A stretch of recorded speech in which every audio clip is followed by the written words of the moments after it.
My phone buzzed at 2 a.m. The screen's glow slicing through the dark like a knife.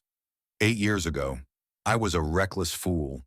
Now, a stranger's text claimed I was a father. The words burned, "Your son wants to meet you."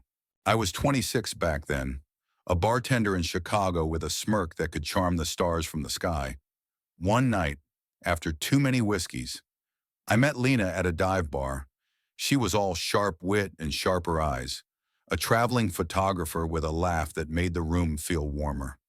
We talked until dawn, shared a fleeting, reckless night, and parted ways without promises.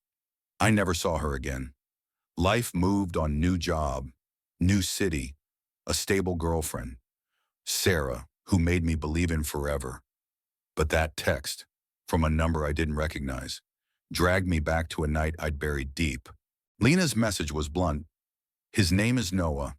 He's 8. He's yours. He's asking for his dad." My hands shook as I read it again, the words clawing at my chest. A son I'd spent years building a life, brick by careful brick, and now this. Sarah was asleep beside me, her soft breathing a reminder of the life I'd chosen. How do you tell the woman you love that you might have a kid you didn't know existed? I didn't reply that night. I couldn't. Instead, I lay awake, staring at the ceiling, my mind a battlefield of doubt and guilt. What if Lena was lying? What if she wasn't? By morning, I was a mess, chugging coffee to drown the panic. I called the number. Lena's voice was steady but heavy, like she'd been carrying the secret for too long. "I didn't know how to tell you back then," she said. "I was scared, but Noah's been asking about you. He deserves to know his father." We agreed to meet at a park in Evanston, neutral ground. I didn't tell Sarah. Not yet.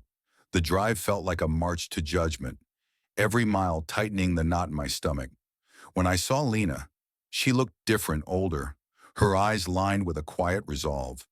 Beside her stood a boy, small for his age, with dark curls and my nose.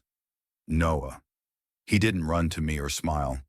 He just stared, his gaze piercing, like he was searching for something I wasn't sure I could give. "Hi," I said, my voice cracking. Noah nodded, clutching a soccer ball. Lena nudged him gently. "He's shy," she said, "but he's been practicing what to say." Noah looked up, his voice barely above a whisper. "Are you my dad?" That question broke me. I knelt down, meeting his eyes. I think I might be." It was all I could manage. We sat on a bench, Lena filling in the gaps. She'd raised Noah alone, never planning to reach out until he started asking questions she couldn't answer. She showed me a photo from when he was born, tiny, wrinkled, with my chin. I wanted to be angry, to demand why she'd waited, but her eyes told a story of fear and sacrifice. She'd done what she thought was best. Noah kicked his ball nearby, glancing at me every few seconds. Each look was a question, a hope, a challenge. I wasn't ready for this. I'd built a life with Sarah, a good one.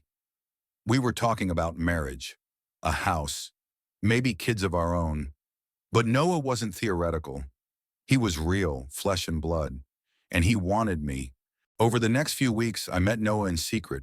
We played soccer, ate ice cream, talked about his favorite superheroes. He was bright, funny, with a stubborn streak I recognized too well. But every moment with him felt like a betrayal of Sarah. I was living two lives, and the weight was crushing me. Lena was patient, never pushing, but I saw the strain in her face. She wasn't asking for money or love, just for Noah to have a father. One evening, Noah asked, "Why didn't you come sooner?" His voice was small but sharp, like a knife slipping through ribs. I fumbled for an answer, settling on, "I didn't know about you, buddy, but I'm here now." He nodded, but his eyes said he wasn't convinced. I had to tell Sarah. There was no way around it.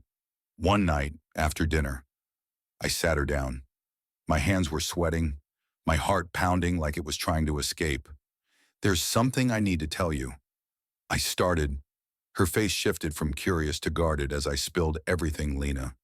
The night 8 years ago. Noah. She listened in silence, her eyes glistening. When I finished, she stood and walked to the window, staring out at the city lights. "You have a son," she said finally, her voice flat. "And you didn't tell me." "I didn't know how," I said. "I was scared." "Scared?" She turned, her face a mix of hurt and anger. "What about me? What about us?" We argued, voices rising until the air felt raw. She didn't ask me to choose, but the question hung there, unspoken. Could I be a father to Noah and still be the man Sarah loved? Days turned into weeks. Sarah needed space, so I gave it to her. I kept seeing Noah, each visit knitting us closer. He started smiling more, calling me dad in a way that made my heart ache with joy and guilt. Lena and I set boundaries, no romance, just co-parenting. But the more I bonded with Noah, the more I realized I'd been running from responsibility my whole life. One afternoon, Noah and I were at the park when he grabbed my hand. "I'm glad you're here," he said. It was the first time he'd touched me like that, and it felt like the world shifted. I wasn't just a guy who'd made a mistake 8 years ago. I was his father. Sarah and I started talking again. She met Noah, hesitant at first, but his shy grin won her over. "He's like you," she said one night, a small smile breaking through. We weren't back to normal, but we were trying. I was trying to be honest, to be present, to be better. Noah's 9th birthday was a turning point. Lena and I threw him a party, Sarah by my side, watching him laugh, surrounded by balloons and cake. I felt something settle inside me. This was messy, imperfect, but it was mine, my family, however it looked. Life didn't tie itself up neatly. Sarah and I still had trust to rebuild. Lena and I navigated co-parenting with careful respect. But Noah, he was the center, the reason I kept going. I wasn't the man I was 8 years ago, and I didn't want to be. What would you do if a past mistake came knocking? Was I right to step up, or should I have protected the life I'd built? Share your thoughts. I'm listening. Ending.